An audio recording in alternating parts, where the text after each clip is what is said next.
नमस्कार साथियों, आपका स्वागत है हमारे चैनल पर जहां हम आपको ले चलते हैं भारत के अद्भुत, रहस्यमयी और पवित्र स्थलों की यात्रा पर।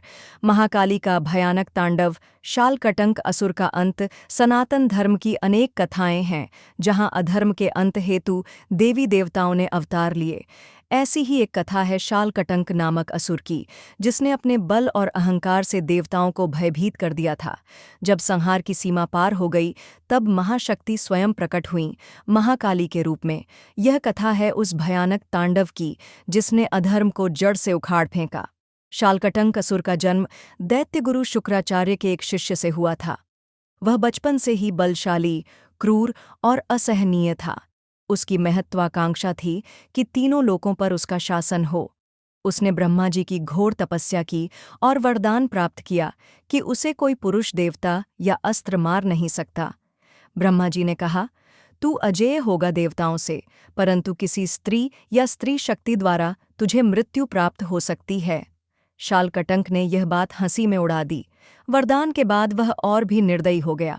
इंद्रलोक पर आक्रमण किया, देवलोक को जीत लिया, यज्ञों को विध्वंस किया, ब्राह्मणों की हत्या की। गौ हत्या, स्त्री अपमान और धर्म ग्रंथों का अपमान आम बात हो गई। देवताओं ने जब विष्णु जी और शिव जी से सहायता मांगी, तब उन्होंने कहा, यह कार्य अब शक्ति का है, केवल आदि शक्ति ही इस संकट का अंत कर सकती हैं। देवताओं, ऋषियों और सती नारी शक्ति ने एक साथ शक्ति का आवाहन किया।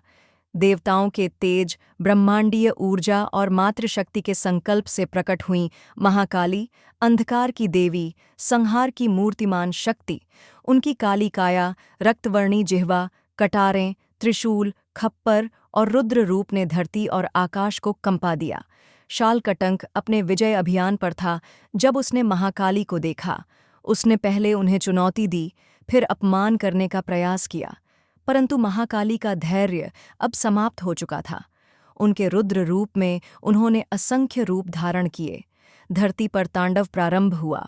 उनके केश खुले, आंखों से आग निकल रही थी। उन्होंने असुरों की सेनाओं को चीर डाला।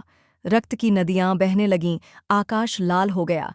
शालकटंक ने कई अस्त्र चलाए, लेकिन वे महाकाली पर असर नहीं कर सके। उसने ब्रह्मास्त्र तक का प्रयोग किया, लेकिन देवी ने उसे निगल लिया। अंत में देवी ने अपने खप्पर से शालकटंक का मस्तक काट डाला और उसकी आत्मा को अपने जिह्वा पर समाहित कर लिया। धरती पर शांति लौट आई। देवी का तांडव थम नहीं रहा था। उनकी शक्ति पूरे ब्रह्मांड को निगलने की ओर थी। तब भगवान शिव ने देवी के चरणों में लेटकर उन्हें शांत किया। देवी की जिह्वा बाहर निकली, उन्होंने संकोच में उसे काट लिया और धीरे धीरे शांत हो गईं। शालकटंक का अंत केवल एक युद्ध नहीं था, वह संदेश था, जब अधर्म बढ़ता है तब शक्ति को आना ही पड़ता है। स्त्री शक्ति की उपेक्षा नहीं की जा सकती। महाकाली केवल क्रोध नहीं, न्याय और धर्म की भी प्रतिनिधि हैं। वीडियो को लाइक, शेयर और सब्सक्राइब करना न भूलें। धन्यवाद।